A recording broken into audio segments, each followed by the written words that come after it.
Let yourself settle now. Let the weight of the day begin to drain away, sinking down through your shoulders, through your spine, leaving you lighter with each slow breath you take. There is a place that exists in the quiet hours, a cafe where time moves differently, where the rain falls with endless patience and the light glows amber and warm, asking nothing of you, offering only shelter and stillness and the gentle company of empty chairs and cooling cups. You don't need to go there. You're already arriving, already feeling the softness of the space wrapping around you like old velvet, like steam rising from tea, like the first moment of rest after a long journey. Let the images come and go as they will. Let them blur at the edges. Let yourself drift between wakefulness and dreams while the cafe holds its vigil through the rainy night, while the lamps burn low and patient, while everything waits in perfect, undemanding peace. The soft amber glow from storefront lanterns spreads in gentle pools across the cobblestones, each stone darkened and glistening from recent rain, reflecting the warmth above in shimmering, liquid gold. The light doesn't rush or flicker. It simply rests there, patient and steady, painting the narrow walkway in tones of honey and rust, while shadows gather softly in the spaces between. Window panes have fogged with a delicate mist, their surfaces clouded where the inner warmth of quiet rooms meets the cool embrace of night air outside. The condensation clings in tiny droplets, blurring the world beyond into soft shapes and muted colors, a veil of gentle moisture that catches the lamplight and glows with a pale,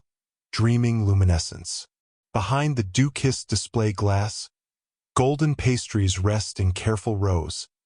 their surfaces dusted in powdered sugar that looks almost like fresh snow in the amber light. Each croissant, each delicate tart, sits undisturbed, their crusts burnished to a deep caramel, their sugar catching the glow and scattering it into 1,000 tiny points of brightness. Hanging lamps sway with a movement so slight it might be imagined, their brass chains barely turning, their filaments humming with a warmth that fills the space with a quiet amber haze. The light they cast is thick and drowsy, falling through the air like something you could almost touch, settling over everything with a weight that feels like comfort itself. Raindrops trace lazy, wandering paths down the arched cafe windows, each one following its own slow journey from top to bottom, merging with others, splitting apart, leaving behind trails that catch the light and shimmer. They move without hurry, as if savoring every inch of glass, every moment of their descent into the gathering dark below. Porcelain coffee cups sit cooling on their saucers, their surfaces still warm to the touch, thin wisps of steam rising and fading into the deepening twilight. The steam curves and dissolves, becoming part of the air, part of the quiet,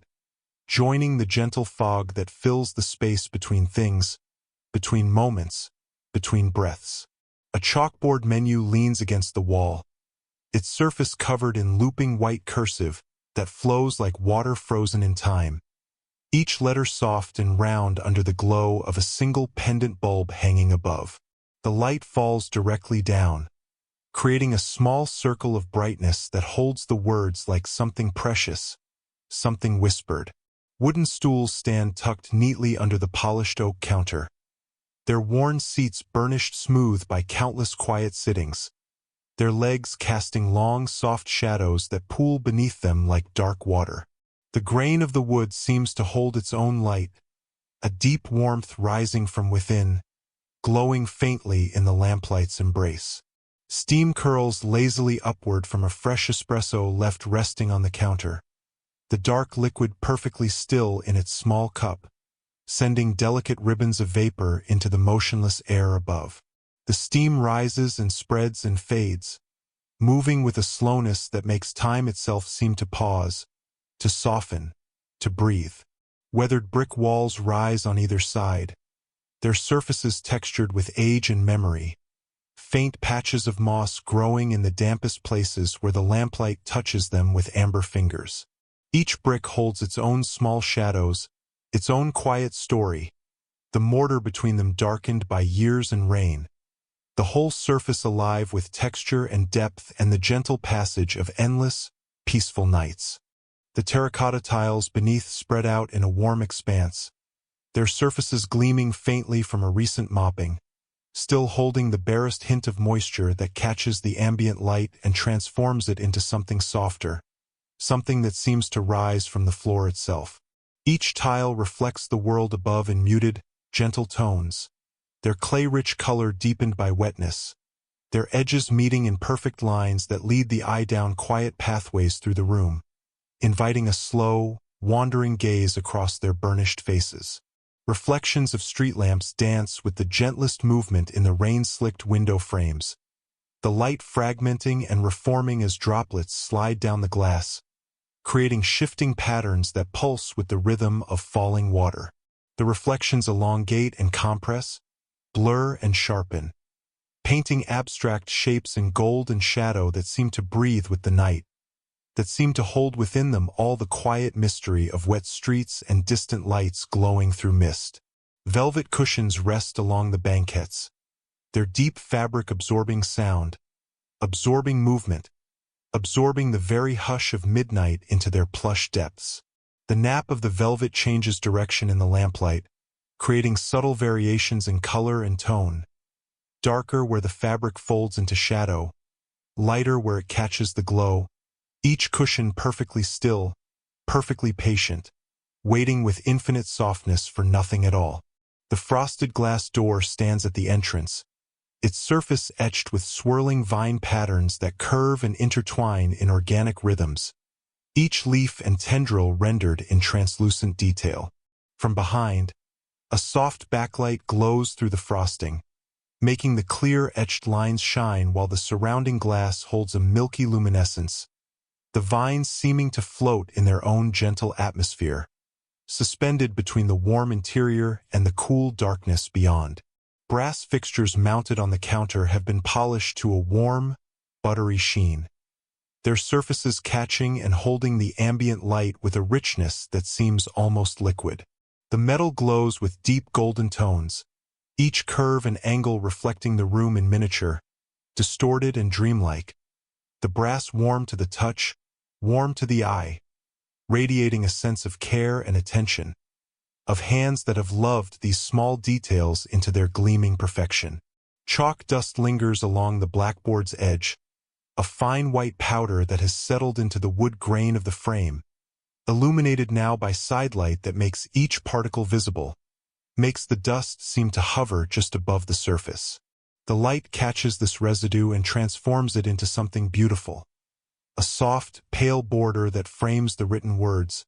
that speaks of erasure and renewal, of messages written and wiped away and written again in the endless, gentle cycle of quiet days. Wicker chairs sit arranged around small tables, their woven surfaces creating intricate patterns of light and shadow, their cushions fluffed against the night's quiet chill, plump and inviting. The wicker itself is aged to a soft honey color,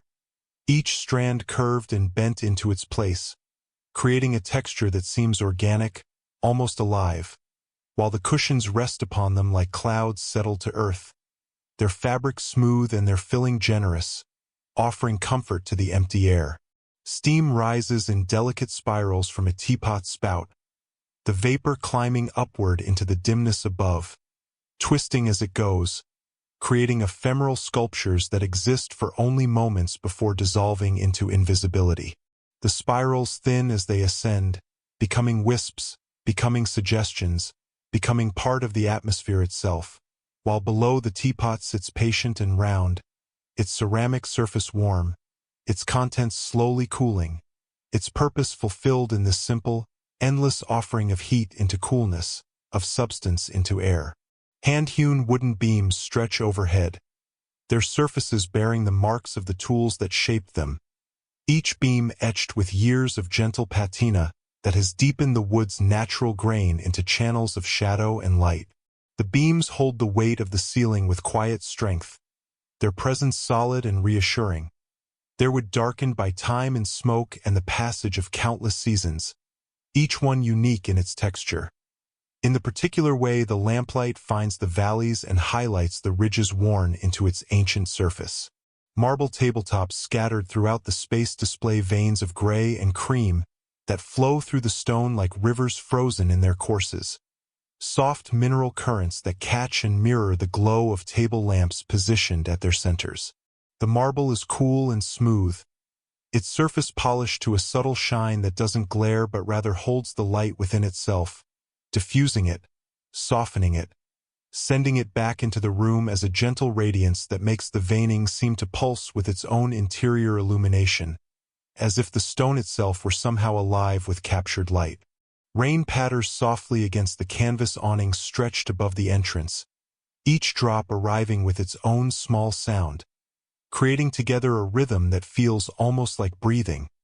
almost like a heartbeat slowed to match the pace of dreams. The water gathers along the awning's edges and falls in rhythmic beads, a curtain of liquid that catches the lamplight as it descends, each droplet becoming a tiny amber jewel for the briefest moment before joining the puddles below. The sound a gentle percussion that fills the silence without disturbing it, that becomes part of the night's own quiet music. Storefront transom windows positioned high above the doorways glow with the warm inner hearthlight of the rooms beyond. Their rectangular panes divided by wooden mullions that create geometric patterns of brightness against the darker facade. The light that pours through them is the color of burning embers, of sunset held in glass, and it spills outward into the rainy night, creating halos in the mist, sending beams through the falling droplets that make the rain itself seem luminous, seems touched by the warmth within. Reflections of hanging ferns appear in the window panes, their delicate fronds swaying with the gentlest movement from a passing breeze that has found its way inside. The green shapes duplicated in the glass and made ghostly, made translucent, overlapping with the street scene beyond. The ferns move with a slowness that matches the rain's rhythm, their shadows dancing across the reflected cobblestones, across the mirrored lamps, creating a layered world where interior and exterior merge into something dreamlike, something that exists only in the surface of the glass. Croissants rest in careful arrangement behind the curved glass cases, each one a study in golden architecture, their surfaces layered with flaky edges that catch the light and fracture it into warm glints. The glass curves around them protectively, slightly fogged, creating a soft barrier between the pastries and the world, and through this gentle haze the croissants seem almost to glow from within, their butter-rich layers visible in cross-section where some have been broken, revealing the intricate honeycomb structure that speaks of patient folding, of heat and transformation, of simple ingredients become something transcendent. Tabletop oil lamps burn with small, steady flames, their wicks trimmed to perfection, casting filigree shadows through their decorative metal shades onto the surfaces below. The shadows are intricate, full of curving patterns and delicate cutouts, and they flicker ever so slightly with the flame's movement, creating dancing lacework on the marble and wood, on the hands that might rest nearby, painting everything they touch with an overlay of ornamental darkness that shifts and breathes. The lamp glass is warm, slightly soot, holding the light like a precious thing, like something to be cherished and protected from the night. The rain-smeared neon open sign glows in the window, its letters blurring into the indigo night beyond. The red and blue tubing softened by the water running down the glass until the word becomes almost abstract, becomes pure color bleeding into darkness. The neon hums with an electrical whisper, its light pulsing with the rhythm of the current, and through the rain it appears otherworldly. A beacon that doesn't call loudly but simply exists, simply offers its colored glow to the wet street, to the night, to anyone who might be passing by in the gentle downpour. Earthenware mugs sit scattered across tables, each one cradling the cooling remains of lattes, their thick ceramic walls still holding warmth even as the liquid within gradually surrenders to the air. The foam that once topped each drink has settled into stillness, its bubbles collapsing slowly into creamy patterns on the surface, creating delicate designs that will last only moments longer before disappearing entirely. The mugs themselves are handmade, each one slightly different, their glazes running in earth tones of ochre and sienna, their handles curved to fit a palm, their weight substantial and comforting. Chalkboard specials mounted on the wall are fading into shadow as the evening deepens, their once bright lettering now barely visible in the dimming light, the corners of each board smudged softly where someone's sleeve has brushed against the chalk. The words themselves seem to be dissolving back into the darkness of the slate, becoming suggestions rather than statements. The white and yellow chalk dust blending into gray, into nothing, the boards becoming blank canvases waiting for tomorrow's hand to write upon them again. Bar stools stand in a neat row, tucked in close to the counter, their leather seats worn smooth and supple from years of use, the material creased and softened into perfect conformity with the human form. Below each seat, brass footrests shine dimly in the low light, their surfaces polished by countless shoes, their metal warm-toned and inviting. The stools are silent, patient, their height and spacing precise, their presence orderly and calm, waiting with the furniture's particular stillness, that quality of objects that have found their place and have no need to move. Vapor trails from hot cocoa twist upward from a forgotten cup, the chocolate-scented steam rising in hushed suspension, climbing through the still air in spirals that gradually widen and thin. The vapor moves as if underwater, as if the air itself were thick with sleep, each tendril curling back upon itself, creating temporary shapes that suggest forms without quite becoming them. Almost flowers, almost ribbons, almost the cursive script of some unreadable language written in moisture and warmth, dissolving even as it's written, returning to the atmosphere from which it came. Exposed brick arches frame the counter in graceful curves, their surfaces revealing the subtle crimson undertones that lie beneath decades of settling dust and gentle wear. Each brick is slightly different, some darker, some with edges worn smooth,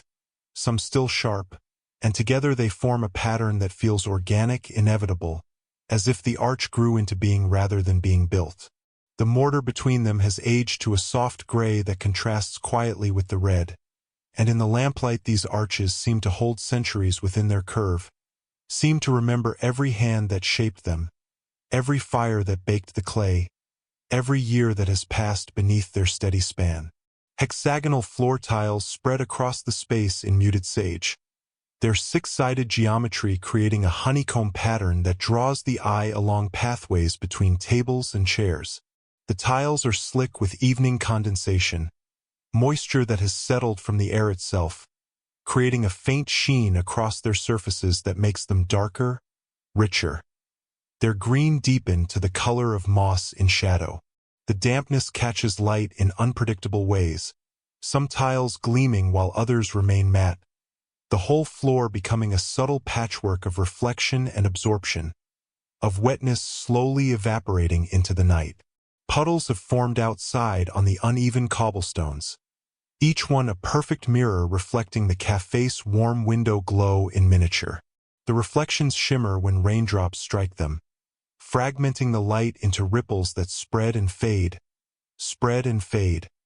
only to be struck again and sent into new patterns of disturbance and calm. The puddles hold entire worlds within their shallow depths. Upside-down windows full of golden light, inverted lamps, the suggestion of movement from within, all of it floating on water barely an inch deep, all of it real and unreal at once. Lace curtains hang at the half-open windows, their delicate patterns billowing faintly as cool night air slips through the gap, meeting the warmer air within and creating the gentlest movement. The lace is old, its threads fine and its pattern intricate, flowers and vines worked in white against the deeper darkness beyond the glass. And as it moves it seems almost alive, almost breathing, the fabric lifting and falling with a rhythm so slow it might be imagined, catching lamplight in its raised threads and casting tiny shadows with its valleys. A copper espresso tamper rests on a scarred wooden block beside the espresso machine, its handle worn smooth by countless hands, its flat base darkened with years of compressed coffee grounds. The copper has developed a patina, areas of deeper brown and green mingles with the metal's natural warm glow, and the whole tool sits there with the particular presence of objects that are used daily, that are essential, that have become extensions of the hands that wield them. The wooden block beneath it bears the marks of its service, small dents, dark stains, the accumulated history of 1,000 tamps, 1,000 perfect preparations. Faded wallpaper covers sections of the wall, its floral motifs barely visible now, the colors that once might have been vibrant softened by time and light into pale suggestions of roses, of leaves, of curling stems. The paper catches the edge of lamplight where it isn't shadowed by shelving or frames, and in these illuminated patches the pattern emerges more clearly, the embossed texture creating tiny hills and valleys that hold shadow, that create depth, the whole surface alive with subtle variation, with the evidence of years, with the beauty that comes only through gentle, patient fading. Steam blooms briefly from a cappuccino frother as it's plunged into milk, the white cloud expanding rapidly into the velvet air before dispersing, before becoming invisible, before joining the general humidity that fills the café's atmosphere. The blooming is sudden and soft, a momentary eruption of vapor that seems to glow from within where the light catches it, and then it's gone, leaving only the faintest hint of warmth, the barest trace of moisture on nearby surfaces, the ghost of transformation that has already passed. Rough-hewn timber shelves line one wall, their surfaces unfinished and honest,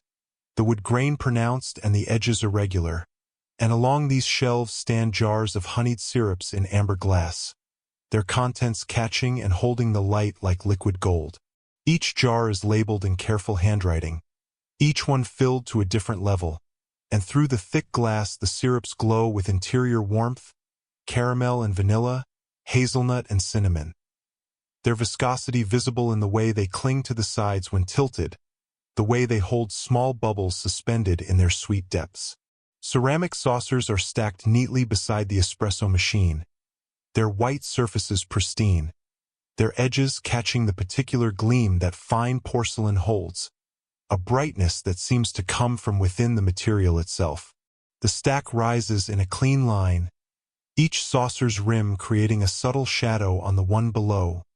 the whole arrangement speaking of order, of preparation, of readiness. The porcelain is cool and smooth, its whiteness absolute in the warm-toned light, providing a visual rest, a place for the eye to find clarity and simplicity. Drizzle continues outside, weaving silver threads across the café's beveled glass door, each droplet following the angles and facets of the cut glass, splitting and rejoining, creating paths that curve and intersect in patterns determined by gravity and surface tension and the particular geometry of the beveling. The glass breaks the light into subtle spectrums where the bevels catch the glow from within, tiny rainbows appearing and disappearing as the water moves, the whole door becoming a living canvas of moisture and refraction, of silver and gold, of the meeting between rain and shelter, between outside and in. Worn floorboards lie beneath everything, their surfaces creaking faintly under their own settled weight, under the memory of footsteps rather than their present reality. The wood has aged into shades of honey and smoke, its grain raised by years of expansion and contraction, by humidity and dryness cycling through seasons without number. Each board is slightly warped, slightly bowed, fitting against its neighbors with gaps that have widened and narrowed 1,000 times, and the creaking they produce is not a complaint but a song, a gentle announcement of their presence, of their patience, of their willingness to hold the space above the earth for as long as they're needed. Facade lanterns mounted beside the entrance hold seated glass in their frames, the textured surface covered in tiny bubbles and imperfections that catch the light and scatter it in all directions, diffusing the honeyed glow outward into the rainy night. The seated glass creates a softness, a lack of harshness, turning the light source into something that seems to emanate from everywhere and nowhere, from the glass itself perhaps, each tiny bubble becoming its own small lantern, its own point of warmth radiating into the cool darkness that presses against it from all sides. Window reflections layer themselves across the glass in translucent sheets, capturing the soft pulse of distant city haze. Lights from blocks away that blur and blend in the moisture-laden air, creating an ambient glow that breathes with the rhythm of traffic signals changing, of headlights passing,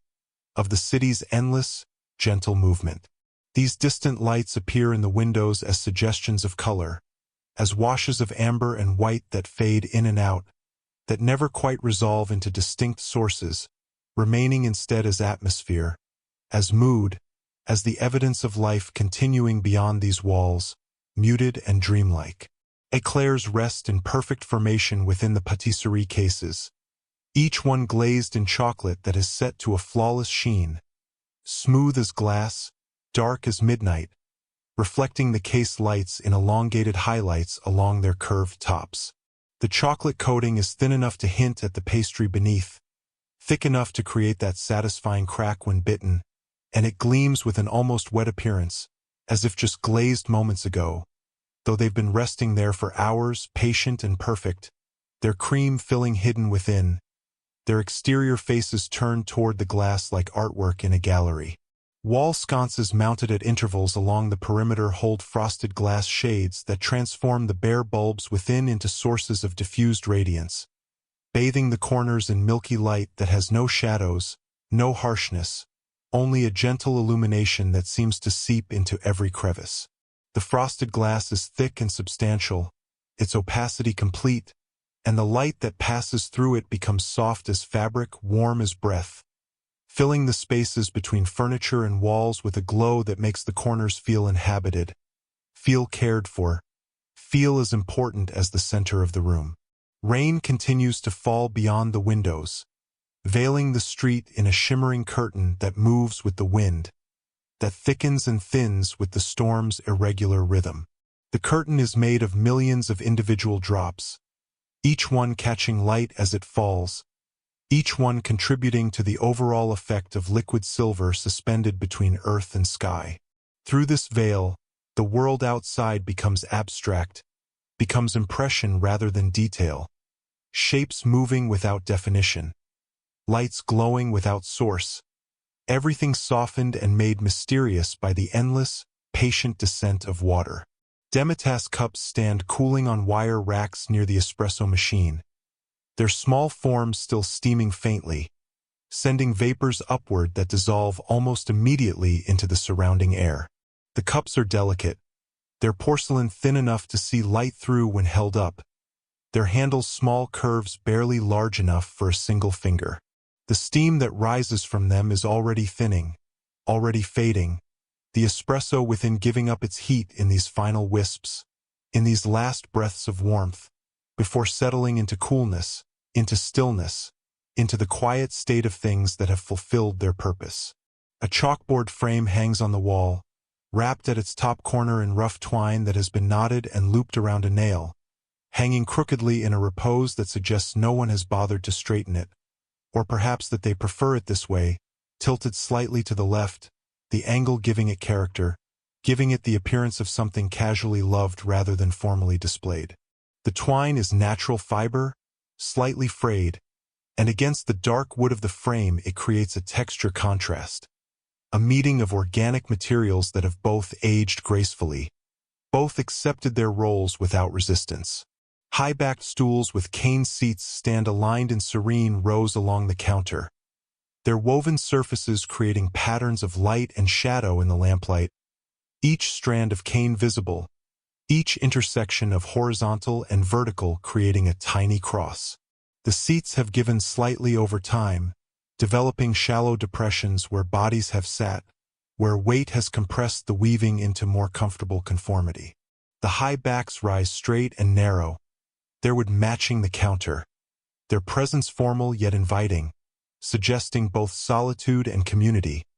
both individual perches and a shared experience. Wisps of bergamot steam unfurl from an Earl Grey pot sitting abandoned on a corner table, the distinctive citrus floral scent carried on vapor that rises in delicate threads, twisting and combining as they climb. The steam catches the nearby lamplight and seems to glow for a moment before dispersing, before becoming part of the café's complex aroma. Coffee and chocolate, pastry and tea,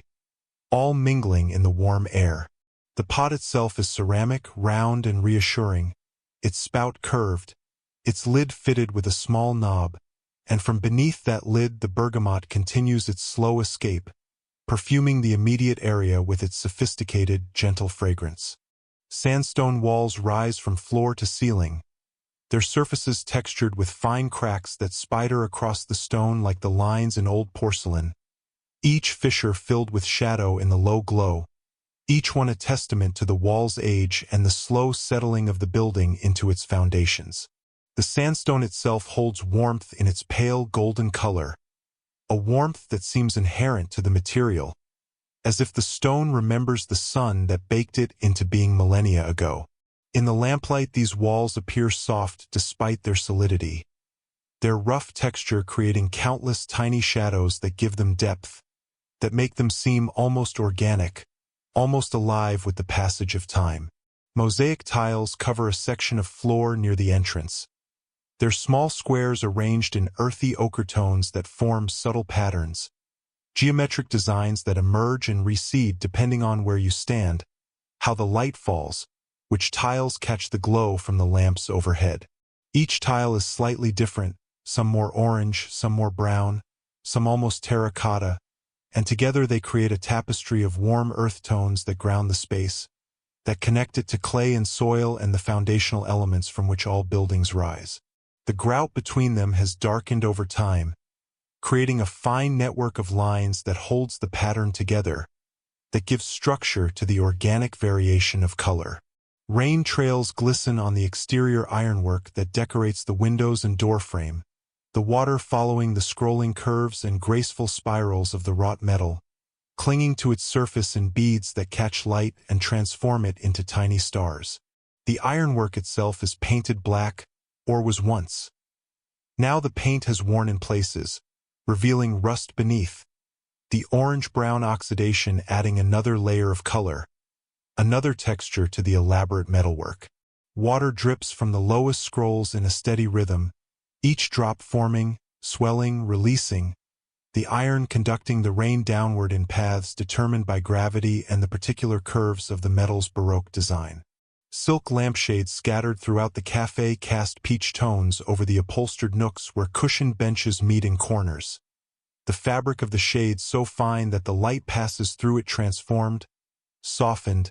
made gentle and warm and slightly golden. The silk has a subtle sheen, and when the bulbs within flicker ever so slightly with variations in current, the shades seem to glow with interior life, seem to breathe with luminescence. The peach light they cast makes skin look warm, makes surfaces appear softer, creates an atmosphere of comfort and ease that settles over the nooks like an invisible blanket. A vintage cash register sits at the end of the counter, its body heavy metal painted in cream enamel that has chipped at the corners, revealing the darker metal beneath. The ivory keys that once gleamed bright are now dulled by twilight and by decades of fingers pressing them, their surfaces worn smooth, their numbers faded but still legible. The register doesn't chime anymore when the drawer opens. It simply slides with a mechanical whisper, the bell long since silenced. But it remains in use, remains valued, its presence adding weight and history to every transaction, its brass details still catching light despite the tarnish. Steam curls like whispers from a double boiler's long neck, the vapor rising from where milk heats slowly, gently, never quite reaching a boil. The steam moves with an almost sentient quality, choosing its path upward with seeming intention, curling back on itself, creating temporary forms that suggest meaning without quite achieving it. The double boiler itself is copper, its surface oxidized to green and brown in patches, and the steam that rises from it carries the faint scent of warm milk, of cream heating, of dairy transformed by temperature into something silkier, richer, more luxurious than its cold state could suggest. Polished walnut panels cover the wall behind the counter, their dark wood grain flowing in waves and swirls, their surfaces buffed to a subtle shine that reflects the flicker of candle stubs burning in holders scattered along the counter's edge. The reflection is not perfect, not mirror-like, but rather a soft duplication, a ghost image of the candlelight that wavers and dances in the wood's polished face. The walnut itself is deep brown, almost black in the shadows, lighter where the grain catches light, and the panels fit together seamlessly, their joints invisible, creating the illusion of a single massive piece of wood rather than many smaller ones arranged with care. Cooling macarons rest on tiered stands inside the display case, their delicate shells formed into perfect pastel domes, pale pink and mint green, soft yellow and lavender, each one paired with its twin, sandwiching filling between them with precision. The glass case that protects them is fingerprint smudged, the marks of many hands that have pointed and chosen visible as ghostly impressions in the lamplight. Each print a record of desire, of decision, of someone selecting sweetness. Through these smudges the macarons appear slightly blurred, slightly dreamlike, their colors muted and made even more delicate by the imperfect glass. Puddles outside continue their restless movement, rippling with the faint vibration of a door closing somewhere far down the street, the disturbance traveling through water and stone, arriving here as concentric circles spreading from an invisible center. The ripples intersect and interfere with each other, creating momentary patterns of standing waves that catch light differently, that create bright lines and dark troughs, the whole surface of each puddle alive with motion that has traveled from elsewhere, that connects this moment to another moment happening just out of sight. Hand-painted tiles form a backsplash behind the espresso machine, each one decorated in faded azure that was once brilliant cobalt but has mellowed over the years into something softer, something that suggests sky or distance or the color of forget-me-nots pressed in a book. The tiles are not uniform. Some show stylized flowers, some geometric patterns, some abstract swirls, and they've been arranged without perfect symmetry, creating a folk art quality, a handmade irregularity that speaks of individuality rather than mass production. The glaze is crazed in places, fine lines creating webs across the blue, and where the tiles meet the grout has yellowed slightly, all of these imperfections adding to rather than detracting from their beauty, making them precious in their age, their wear, their persistence. Quieted pendant lights hang suspended from the ceiling on slender chains, swaying with an almost imperceptible motion, tracing slow arcs through the still air as if moved by currents too subtle for human perception. The chains themselves are fine-linked metal, slightly tarnished, and they creak with a sound so faint it exists at the very edge of hearing, a whisper of metal on metal that speaks of movement, of time passing, of the gentle restlessness that even stationary things possess. The lights cast their glow downward in focused pools, and as they sway these pools shift slightly, shadows lengthening and shortening, the room breathing with their movement, everything connected by this slow, peaceful oscillation. Arched storefront windows rise tall and elegant, their glass surfaces etched with condensation that has formed where dew meets the cooling panes, each droplet contributing to a translucent veil that softens everything seen through them. The window frames themselves glow from within, the wood painted in cream or left natural, illuminated by the interior lights so that they appear as bright borders containing the fogged glass, as golden structures holding darkness and moisture and the blurred world beyond. Through the etched dew, streetlights become halos, passing figures become suggestions, the boundary between inside and outside becoming permeable, uncertain, dreamed rather than definite. Reflections of brass bar handles shimmer in the rain-washed glass of the door, their curved forms duplicated and distorted by the water running down the surface, creating multiple ghost images that slide and merge as new droplets descend. The brass itself is polished but not perfect, showing the wear of countless hands in the slight dulling of its highest points, and in the glass these handles appear elongated, compressed, multiplied, their metallic gleam caught and scattered by moving water until they seem less like solid objects and more like suggestions of light, like golden strokes painted on a wet canvas that hasn't yet dried. Scones rest on tiered stands within the display cases, their surfaces golden and slightly crisp, topped with generous dollops of clotted cream that have begun to melt slightly at the edges, creating small pools of ivory richness. The scones themselves are studded perhaps with currants or simply plain, their crumb visible where they've been broken to show the interior texture, and they peek from between doilies and plates, each tier of the stand offering its treasures at a different height, creating a vertical display of plenty, of careful arrangement, of abundance presented with restraint and elegance. Edison bulbs are strung low across sections of the ceiling, their warm filaments visible inside the clear glass, glowing with an amber radiance that pulses gently with the rhythm of the electrical current, brightening and dimming in cycles too quick to see individually, but creating together a sense of aliveness, of breathing. The bulbs hang at varying heights on fabric-wrapped cords, some higher, some lower, creating an irregular constellation overhead, and their exposed filaments, those delicate carbon threads, cast a light that feels honest, unpretentious, the kind of illumination that comes from visible fire, from something burning, even though the burning here is electrical, is contained, is endlessly renewable. Night rain continues its work outside, pooling in the brass gutters that run along the café's edge, the metal channels collecting the runoff from the roof and guiding it toward downspouts with a soft gurgling music. The brass has developed a patina, green and brown stains creating abstract patterns on its surface, and the water that flows through these channels catches the light from the windows, becoming luminous, becoming a living stream of liquid gold that moves with purpose, with destination, carrying the rain away from the building's foundation while creating its own small symphony of water on metal, of flow and direction and the simple physics of drainage transformed into something beautiful. Latte bowls sit cooling on various tables, their wide mouths still showing the milky rings where foam has clung to the ceramic as the liquid level dropped with each sip, creating abstract patterns in beige and white. The bowls rest on linen napkins, the fabric slightly wrinkled, slightly damp from condensation,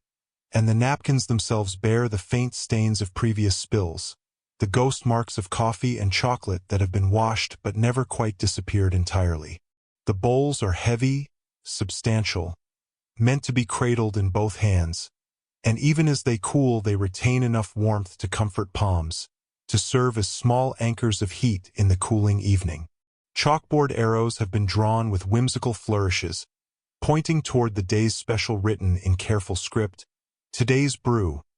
Though now these arrows exist mostly in shadow, the chalkboard positioned where the light doesn't quite reach, making the white chalk appear gray, appear ghostly, the words and drawings fading into the slate's natural darkness. The arrows curl and loop, adding playfulness to the practical task of directing attention. And someone has added small stars and dots around them, decorative touches that speak of time taken, of care given to even this temporary communication. Padded stools with button tufting stand nestled under the counter ledge, their upholstered seats creating geometric patterns where the buttons pull the fabric into small depressions, radiating creases like flowers or stars. The tufting is done in velvet or leather, the buttons themselves covered in the same material, and the padding is generous, the kind that gives under weight but returns slowly to its original shape, memory foam or horsehair or some other filling that molds itself to the sitter. The stools are pushed in neatly, their chrome bases polished, their footrests positioned at exactly the right height, everything about them suggesting both comfort and order, invitation and restraint. Delicate steam tendrils escape from a French press sitting on a corner table, the vapor finding its way through the small gap between the press's lid and its glass carafe, rising in thin threads that twist and combine as they ascend into the hush above. The French press itself is full of dark coffee, the grounds settled at the bottom below the plunger screen, and the liquid within is still hot enough to generate this steam,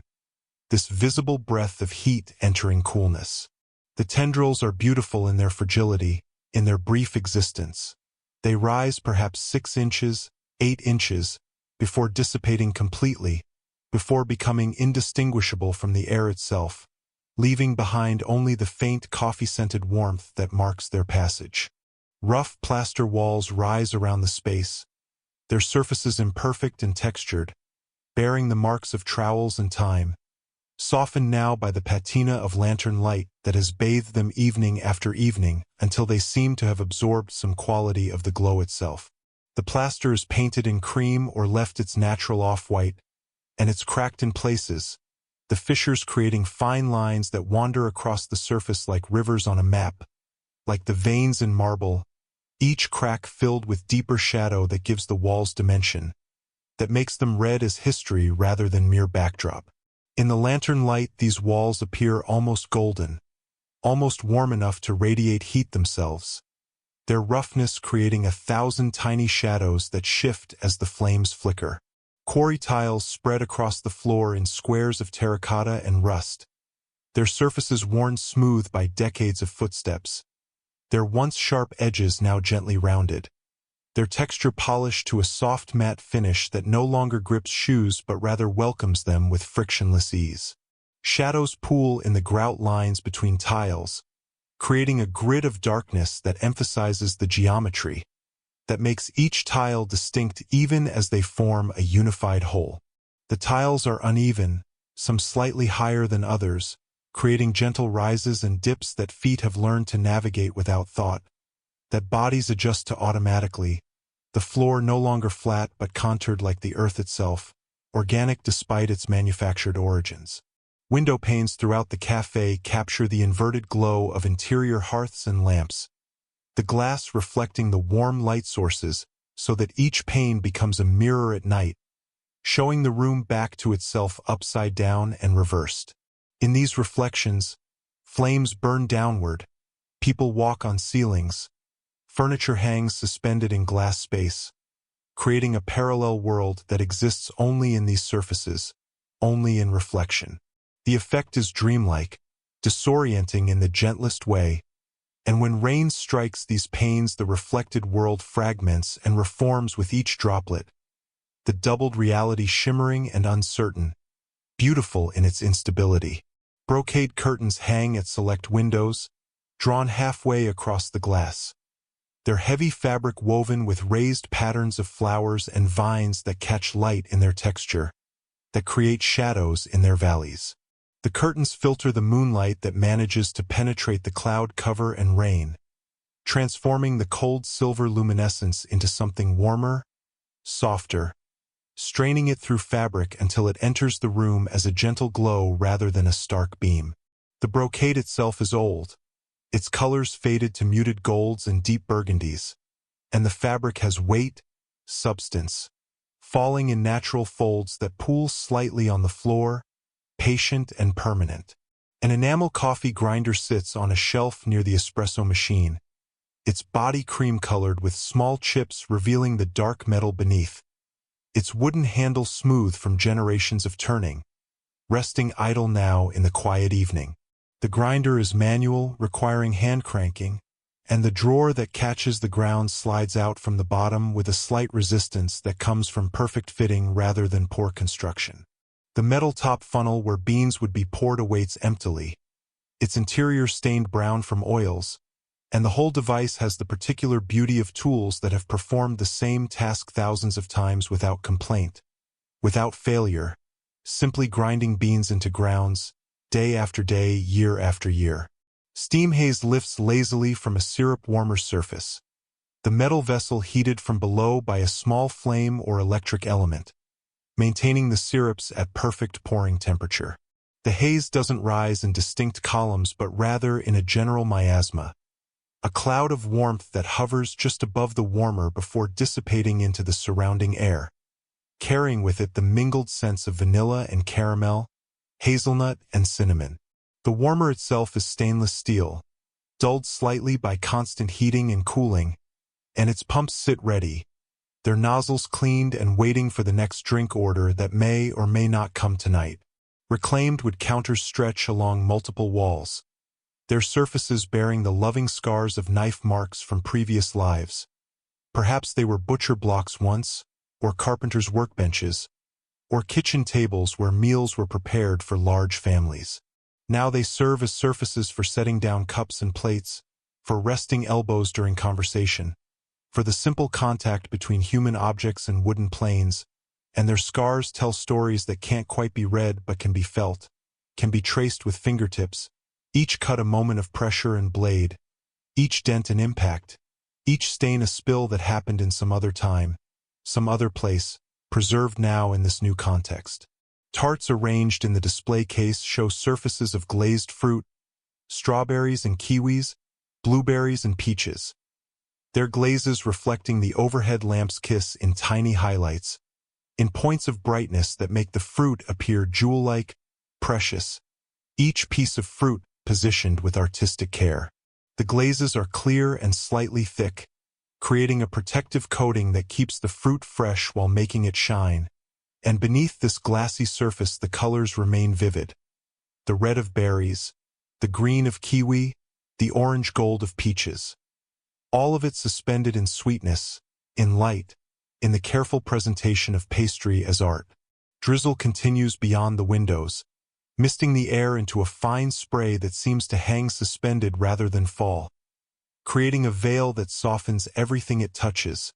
that makes the world beyond the fogged corner panes appear as if seen through gauze. The mist catches light from street lamps and shop windows, creating halos and auras, glows without clear sources, and through this atmospheric soup the shapes of buildings and trees become suggestions, become impressions, the drizzle erasing detail while preserving essence, reducing the complex world to its most basic forms and tones. Bamboo blinds hang at some windows, lowered halfway down the glass, their slats horizontal and slightly separated, allowing slivers of view between them while maintaining privacy, maintaining shelter. The bamboo casts its own shadows on the walls and floor nearby, the slats creating stripes of darkness separated by stripes of light, a pattern that repeats with geometric precision, that moves slowly across surfaces as the evening deepens and the angle of external light changes. The bamboo itself is natural colored, ranging from pale cream to deeper tan, each slat unique in its grain and coloration, and where they overlap at the pull-cord side they create a cascade of material, a waterfall of wood frozen in descent. Final embers glow in a tabletop fondue pot that sits abandoned on a corner table, the fuel beneath long since exhausted but the ceramic still holding residual heat, the last fragments of gel or wick pulsing with faint orange light that breathes in and out, growing dimmer with each moment. The glow is serene, peaceful, asking nothing, simply existing in its final moments before darkness, casting the smallest circle of warmth-toned light onto the table's surface, illuminating the base of the fondue pot and nothing more. The embers don't crackle or spark. They simply fade, gradually, inevitably, their light gentle enough not to disturb, present enough to be noticed by anyone who looks closely, who takes the time to witness this small ending. Arched storefront windows frame the café's presence on the street, their glass etched with fresh dew that has condensed as the night deepens and temperatures drop, each pane becoming a translucent screen that blurs the boundary between the warmth within and the cool darkness without.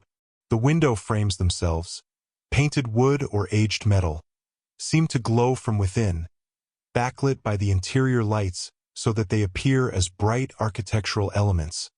as golden borders containing the softened world visible through the dew-covered glass. The arches curve gracefully overhead, their geometry both structural and aesthetic,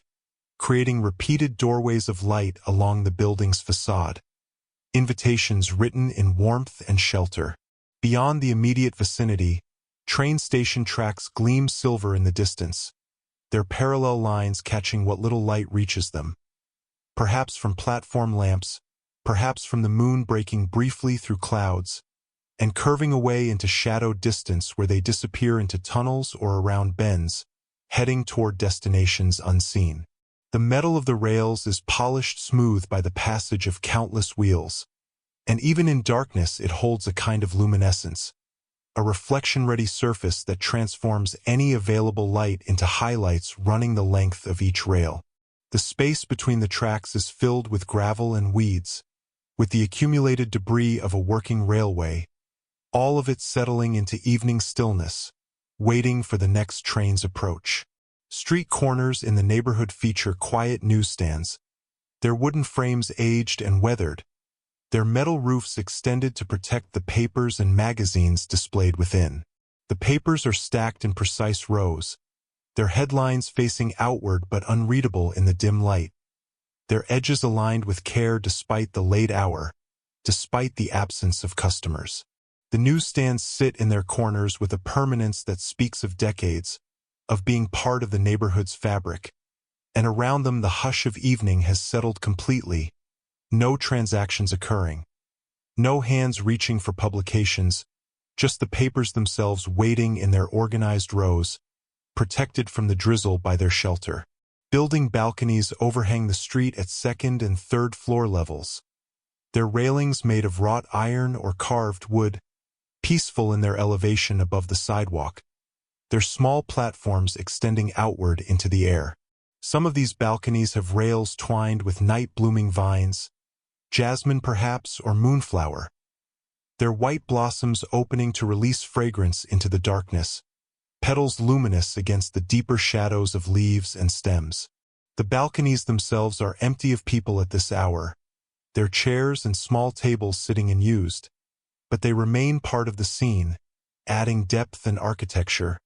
adding the suggestion of lives lived in the spaces above the shops, above the street. Interior windowsills throughout the café hold candles of varying heights, their flames burning steady in the still air that fills the room now that doors have closed and windows have been shut against the rain. The candles are simple, white or cream-colored wax in glass containers or metal holders, and their flames rise vertically without wavering, each one a perfect teardrop of light that doesn't dance or flicker, but simply burns with constant devotion. Wax has melted and pooled around some wicks, creating small lakes of liquid that will resolidify when the candles are eventually extinguished, and the light they cast is immediate, intimate, creating small spheres of brightness that don't extend far but transform everything within their reach. Rooftops of surrounding buildings slope to gutters that run along their edges, architectural features designed to collect and channel water away from walls and foundations. Tonight these gutters perform their purpose, water trickling through them in soothing streams, the sound a gentle constant that adds to the evening's acoustic texture. Not loud enough to dominate, just present enough to be part of the atmosphere, part of the night's music. The water moves with purpose but without urgency, following the slight grade built into the gutter system, heading toward downspouts where it will cascade to street level, joining the puddles and runoff that define this rainy evening. Shop doorbells mounted on frames beside entrances gleam where they've been polished, their brass or bronze surfaces catching whatever light reaches them even though the frames themselves are wrapped in evening shadow. The bells are traditional, mechanical things that ring when doors open, announcing arrivals and departures, but now they sit silent, their clappers motionless, their surfaces reflecting in miniature the street lamps and shop windows nearby. Some are ornate, decorated with engravings or molded patterns, while others are simple hemispheres of metal, but all share this quality of patient waiting, of readiness to sound at the next opening, the next crossing of threshold. Houses visible down side streets feature gingerbread trim along their eaves and porch edges, the elaborate wooden fretwork cut in patterns of curves and points, painted in colors that are invisible in the darkness but suggested by the way they catch and hold the porch light that illuminates them. The trim sparkles faintly where rain has collected in its carved details, each droplet a tiny lens focusing light, and the overall effect is one of delicate ornamentation, of care taken in construction, of buildings that were designed not just for shelter but for beauty, for the pleasure of decoration, for the human need to make even functional things lovely. Bridges arch over small waterways or meadows at the edge of the neighborhood, their silhouettes soft against the horizon where the last traces of daylight might still linger, or where the ambient glow of the city creates a perpetual twilight.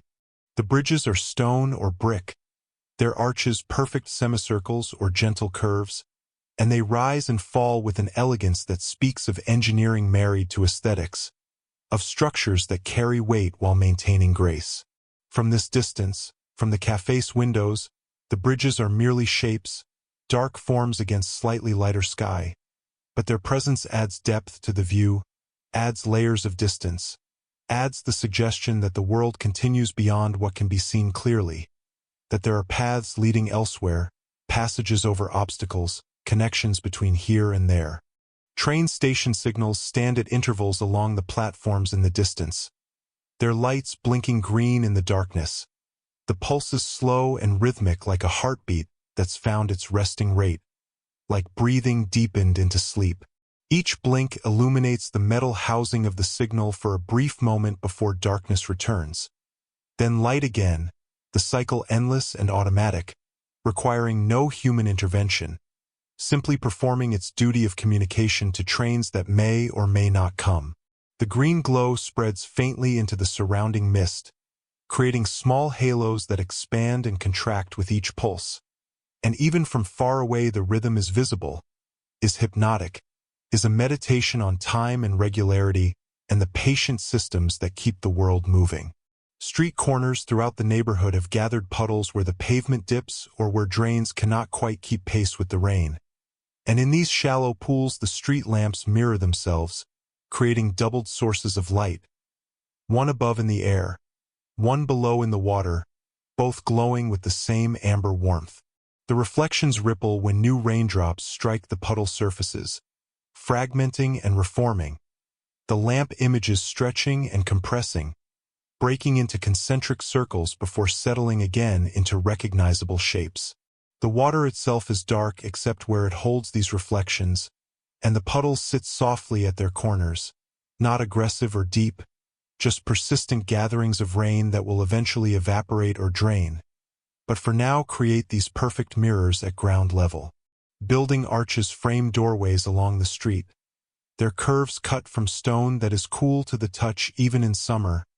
timeless in its solidity, in its resistance to the weather and years that pass across its surface. The stone might be limestone or sandstone, granite or marble, but regardless of type it bears the marks of its cutting, the tool marks smoothed but not erased, and it fits together in wedge-shaped blocks that form the arch through compression rather than adhesion, each stone holding its neighbor in place through the simple physics of weight and angle. These arches have stood for decades, perhaps longer,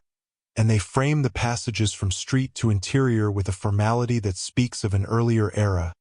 of architecture that valued permanence and ceremony in even the smallest transitions. Interior floors throughout the café gleam with fresh wax polish,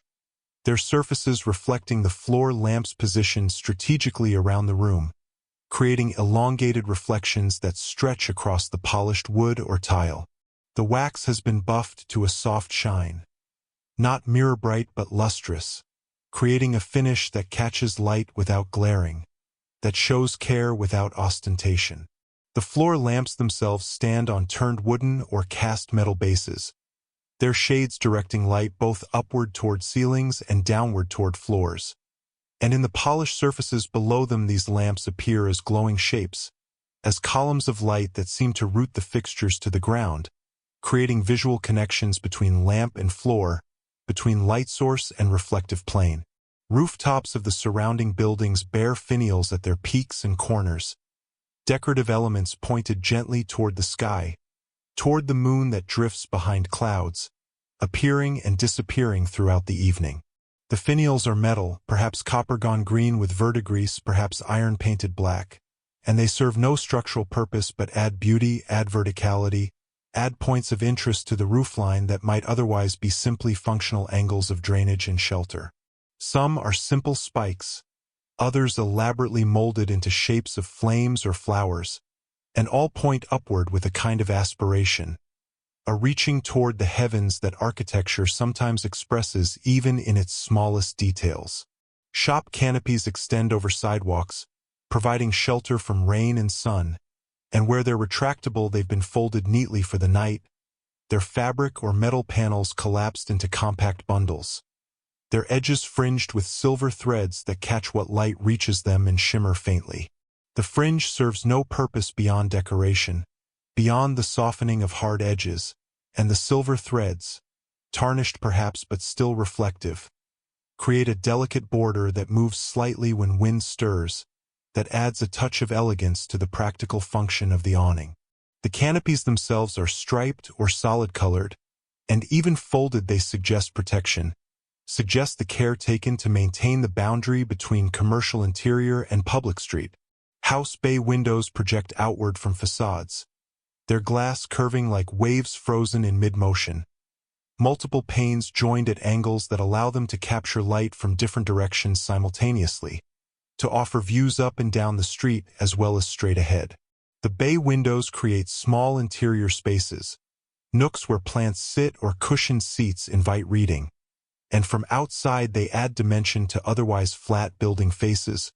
create architectural interest, suggest the home's interiors without revealing them. The glass in these bays is old enough to have slight imperfections, small bubbles or waves in the panes that distort vision subtly, and rain runs down their curved surfaces in complex patterns determined by the angle of each pane, each section of the bay directing water according to its particular orientation.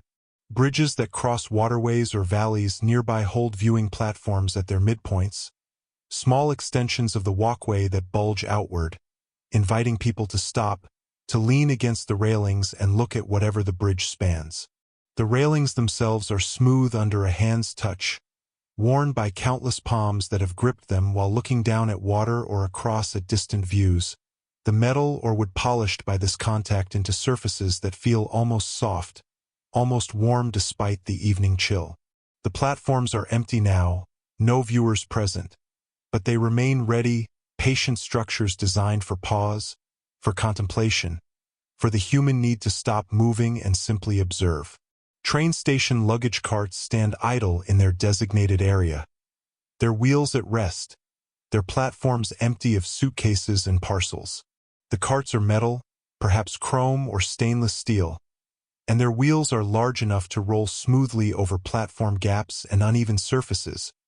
But now they sit motionless, aligned in neat rows, waiting for tomorrow's travelers. Some are chained together to prevent wandering, and the chains create gentle curves between carts,